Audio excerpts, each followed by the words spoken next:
What does it mean to be rich? How can you achieve financial freedom? Stop working for money and make money work for you? Today we're going over the best 10 ideas from Rich Dad Poor Dad. What's up guys, Clark from ClarkDanger.com. Today's book is on finances, actually the #1 personal finance book of all time. Robert Kiyosaki, Rich Dad Poor Dad. And this is not the book I first got from Rich Dad Poor Dad. I ordered it online in college, and I was really excited for it to get here. I remember waiting, checking Amazon where it was on its way, and it arrives, and I'm like, there's no way that this is the best-selling book of all time. It's this big. This is the pocket version. This is all I got. But don't worry, I'm going over the big one today. And we got 10 best ideas from that book, Rich Dad Poor Dad. Came out in 1997, and since then, I think it's 26 million copies sold is what I had down when I was researching it. And before we get going into these 10 ideas, I want to say, first off, I want to say two things. First off, I'm in no way a financial expert, CPA, whatever. These are just some ideas I've been applying in my life from this book. But do your own research. I'm not giving any financial advice here, okay? I'm just regurgitating what's in this purple book. But it does make a difference, trust me. Since reading this, it's changed the way I thought about things. And that's the second thing I wanted to say, is that the reason I like this book is because it's all about mindset. It's not a get-rich-quick scheme. It's not top 5 stock picks of 2016. It's all about investing in your mind. And that's the thing that everyone tries to shortcut. And that's why a lot of people are broke or poor. Because they don't invest in their mindset. And that we're going to go over it, but there's a thing called financial IQ. And the higher your financial IQ is, basically your intelligence when it comes to finances, the more money you will make, have, keep, and pass on to people when you leave. So that's why I like this book. Not a get-rich-quick scheme. Let's dive into it. The 10 best ideas from Rich Dad Poor Dad. So starting with the first idea, models for wealth. Now the title, Rich Dad Poor Dad, you can kind of imply that there's two dads there, and it goes over Robert's upbringing in Hawaii, and that he had his biological father that was poor and taught him all this stuff about money. And he had this rich dad who was kind of more of a mentor to him, who was a self-made entrepreneur who was rich and told him pretty much the complete opposite of what his poor dad told him. So we had a choice. Who do I listen to? I got conflicting information here. Of course, he went with the rich dad, taught him a lot of things he later put in this book. This first one is that we have models for wealth. And just like there was a rich dad and a poor dad, we pick up a lot of things on our finances, what we believe about it, from our parents, or how we were raised, or the people around us. We need to become conscious of that because sometimes, not all the time, we have poor examples of how to use money, how to save, how to invest.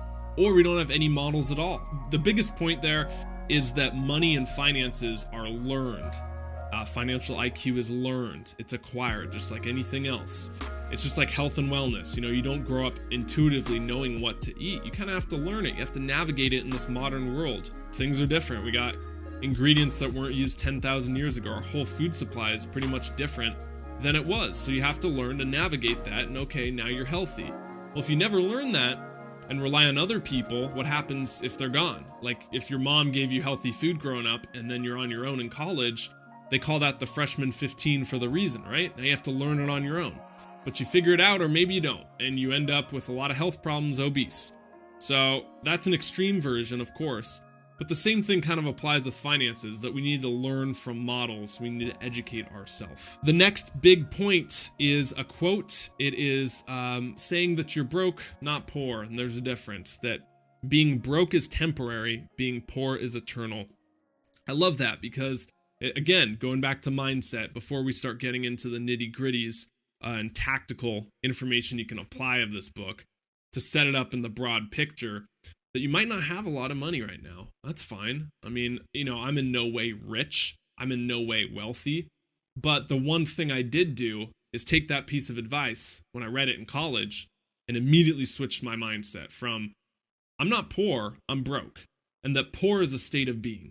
Poor is, I can never afford it. Broke is saying, how can I afford it? I'm willing to work for it. I need to get creative. I need to get innovative. I'm going to make it happen. But right now, it's just reality is I'm broke. All right. Poor is saying I'm not the kind of person who can ever have the house, the money, the car, the whatever. Broke is where you can, you just don't have it yet. I hope that's kind of clear. All right. Next point is financial freedom. Robert says that we essentially have two choices in life.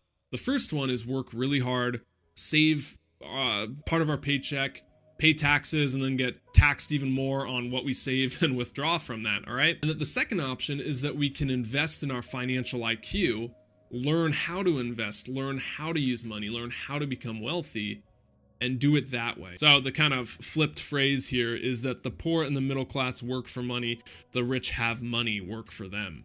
And that's kind of the whole premise of the book, is getting your mindset switched from income is wealth, that you need to go to your job and make money that way, versus investing as wealth and using your assets to generate the wealth for you.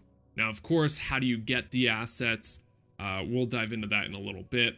But how do you get the money at first to buy money that makes money? It's a little more complicated. It's oversimplified. But essentially, that's where it comes. That's what the book comes down to. Robert Kiyosaki says to people who say, I'm not interested in money, or money isn't everything. He says, if that's true, why are you working 8 hours a day, 5 days a week for it? That's the reason a lot of people have a job. And some people work for passion and whatnot, obviously. But people, they have the daily grind. They go into work to pay their bills, got to pay the bills. So he says that, look, invest in your financial IQ. And if you get to the point of where you're smart enough about money and managing it, you can not go to work, and you can work in other ways. So point number 3 with financial freedom, how do you become financially free? Last quote from Robert Kiyosaki on this. It says, wealth is a person's ability to survive so many number of days forward. Or, if I stopped working today, how long could I survive? So if you stopped going to the job, how long could you survive for? And that if you want financial freedom, you need to have assets that either pay you in interest, pay you in dividends, accumulate that you could sell, that would basically say you don't have to work for the rest of your life if you stopped today. And then you work out of fun, okay? So my goal with this, with financial freedom, is to create online courses, online businesses, to create passive income, to utilize 24 hours in a day while I'm sleeping, instead of just clocking in, clocking out for 8 hours a day. All right, the next point is touching on financial IQ, saying that schools teach us how to work in a job, but not how to get rich, not how to get wealthy. And even if you go to college and they're teaching you about the economy, or you go to business school or business class or a wealth management class, a lot of times, at least in my school, the professor teaching it wasn't even wealthy himself, because if he was, he wouldn't be teaching that class. So basically, there's nowhere out there, there's no class traditionally that'll teach you to be rich. And that financial IQ, if you do want to be rich, if you do want to be wealthy, or have influence, that's really what money is, you need to take it upon yourself to learn and invest in it. And that's what financial IQ is all about. And it's actually comprised of 4 things, Robert says. That these are the 4 things you need to study to raise your financial IQ. The first one is accounting, so the ability to read and understand financial statements, basically income, outcome, taxes, all that. The second is investing, so the science of making money on money, creativity combined with strategy and formulas to do so.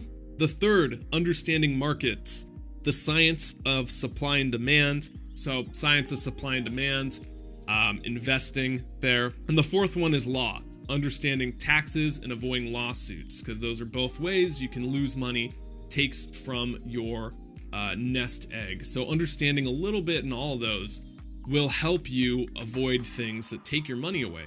We've all heard stories of athletes, professional athletes, who get a lot of money, and on paper they're rich. But what happens when you follow up with them 5 years down the road? They sold the house, they're bankrupt, they don't have enough money to pay the bills. And so basically throwing money isn't going to fix the problem. Even if you have money, if you don't know what to do with it, it's just going to be gone. It's just going to come in and come out.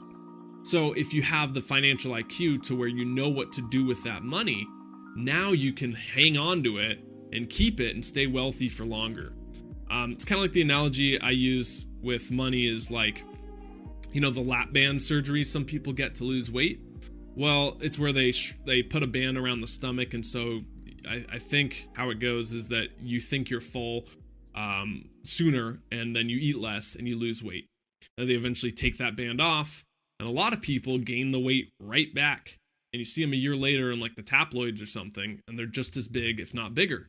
Well, why was that? Because they didn't get at the root cause there. In other words, they gave them kind of an easy out, and then they didn't learn, and so they went back to the same results as before the treatment.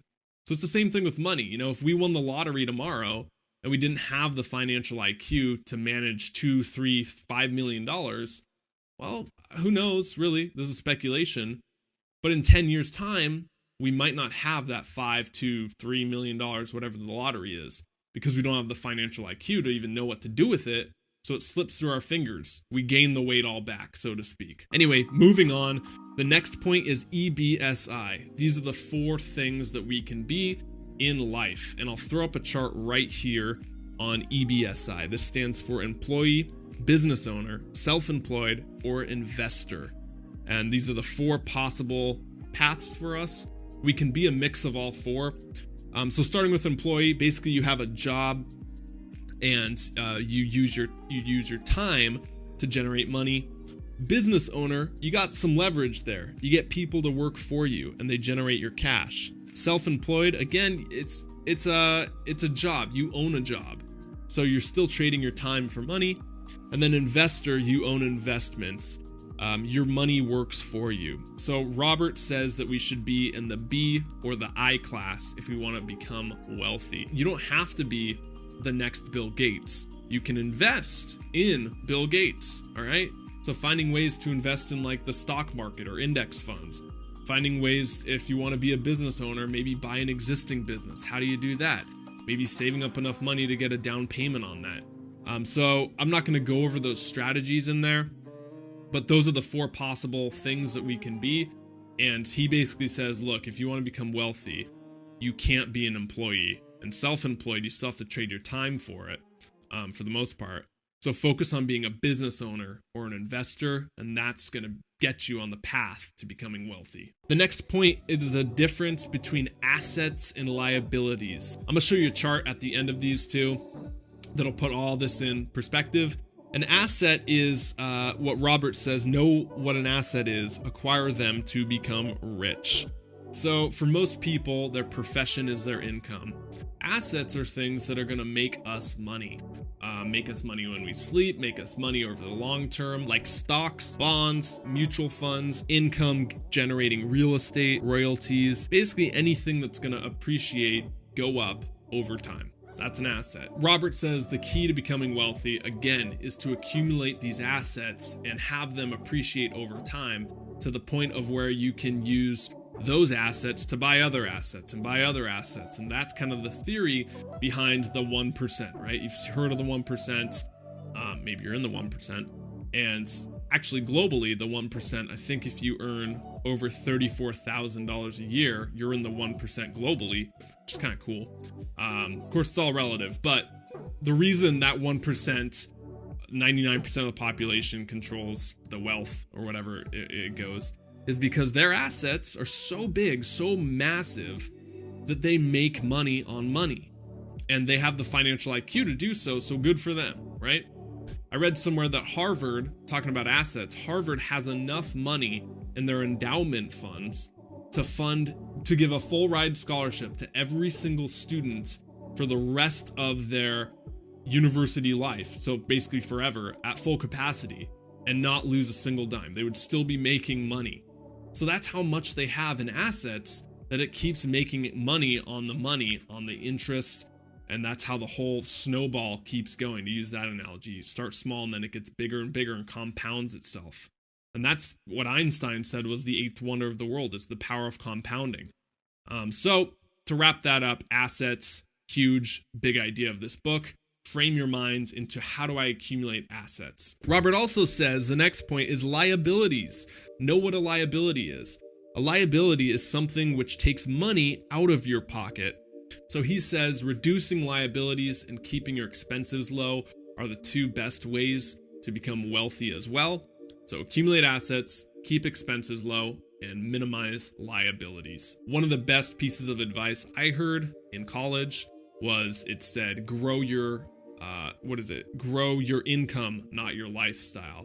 Absolutely love that. So basically, if you get a raise at work, maybe, I'm not giving advice here, this is just what I apply, maybe instead of that raise going towards more money, more problems, getting a bigger house, getting a bigger car, getting a bigger hamster wheel, whatever, maybe investing that raise of an extra $5,000 a year and staying at your same lifestyle level.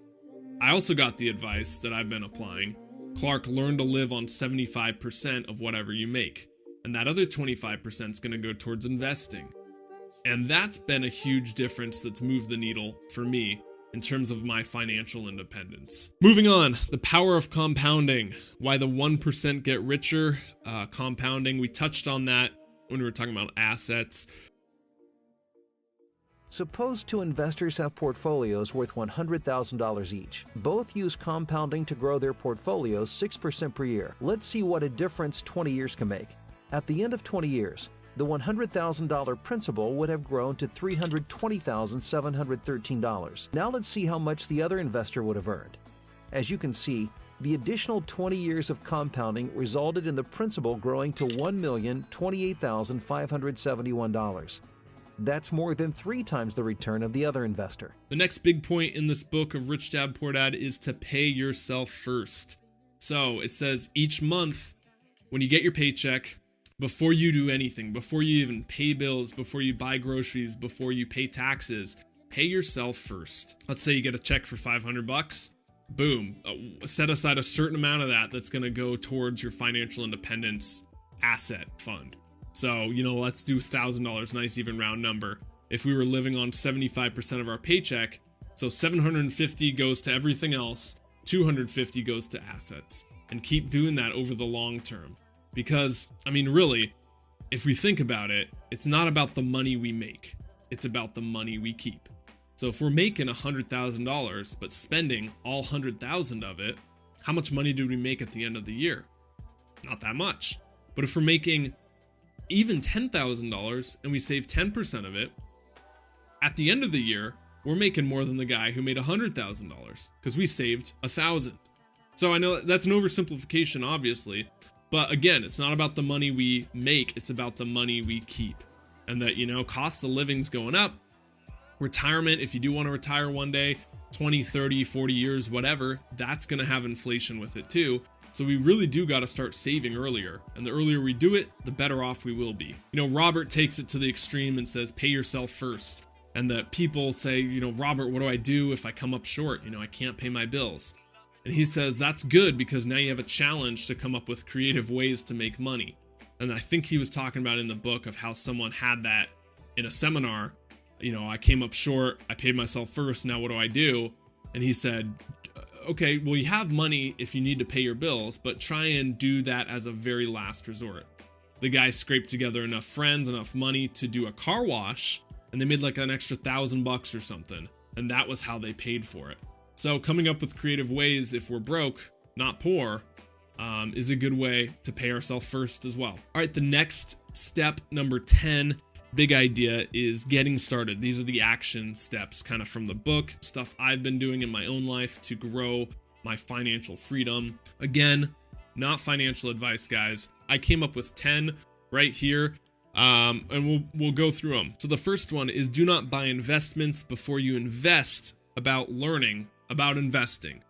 Fancy way of saying that financial IQ, we can't do anything until we start to raise it and educate ourselves about what's a good financial decision. Number 2, every day is a choice. Are you going to be poor or broke? Every dollar is +1 or -1. So are we moving towards financial freedom or away from financial freedom? Every choice we make, every dollar we spend, that's a choice. Okay, so always framing that when we make purchases. The third one is learn to live on 75% of your paycheck. Went over that. The fourth one, pay yourself first. Went over that. 5, choose your friends carefully, who you hang around, right? The average of the top 5 people you hang around most, we know this, that if your top 5 friends spend everything they make and they're broke, well, you might be the 6th. But if you hang around people who are investing, talking about these kinds of ideas, whether it's in person or online, if you surround yourself with that as much as possible, if you talk in the community page down below, wherever you're watching this, on Facebook, on YouTube, what have you, you're surrounding yourself with those like-minded people, that's going to elevate and average you up. Great piece of advice as well. Number 6, if you do invest, be an Indian giver. That's what he says in the book. Oh, so on PC, Robert, to be an Indian giver, always ask, how quick do I get that back? So if you want to be a sophisticated investor, 101, how quick do I get my money back? That's what he's saying. The 7th tip, I use mint.com. It's a really cool app that uses beautiful graphics, 100% free, uses beautiful graphics and shows you kind of where you're at during the week, month, year with your income and output. You can merge like 5 different bank accounts. You know, if you have investment funds, if you have a couple different bank accounts like I do, it gives you one even number for it all. That's mint.com. Really good website. The 8th one is Charles Schwab. That's what I use. You can buy index funds on there. If you don't know, individual stock trading takes a lot of time. This is something I've kind of researched, so that's why I'm putting it there. 9 is Money Master the Game. It's a great book by Tony Robbins. We'll probably do a book summary of it. It's thick, but this is one of my favorite resources that is written in plain English. And if that's the next book you read besides this, I think you'll be pretty well set up on investing in your financial IQ. That was a great book I read in 2015, I think. Phenomenal. I'll link it down in the description too. And then the 10th one is teach it. That the best way to learn something is to teach it. So if you have a point from this video, post it in the comment down below and elaborate on it. Okay, which one did you like? Teach it down below. If you heard something in this video, share it and post a comment about that. Or maybe don't share it, just talk to someone around you about financial IQ or Rich Dad Poor Dad or whatever. But basically having these kinds of conversations, talking about it more, and teaching it is a great way you can incorporate these ideas into your life. That's it, guys. Rich Dad Poor Dad, phenomenal book, Robert Kiyosaki right here. Of course, it's linked in the description below. And if you want something for free, 11 Questions Change Your Life is the free ebook I put out. Thousands of people have done it. These are the best 11 questions that can really change your mindset around things if you do the work on them. And all you have to do is put in your email. It gets sent right to you. All right, that's it. Thank you so much for watching. I'll see you back here next week with the book, Steal Like an Artist. Austin Kleon, 10 Things Nobody Told You About Being Creative. It's already laid out for us. Big 10 ideas right here. All right, that's it. Stop settling. Start living. See you later.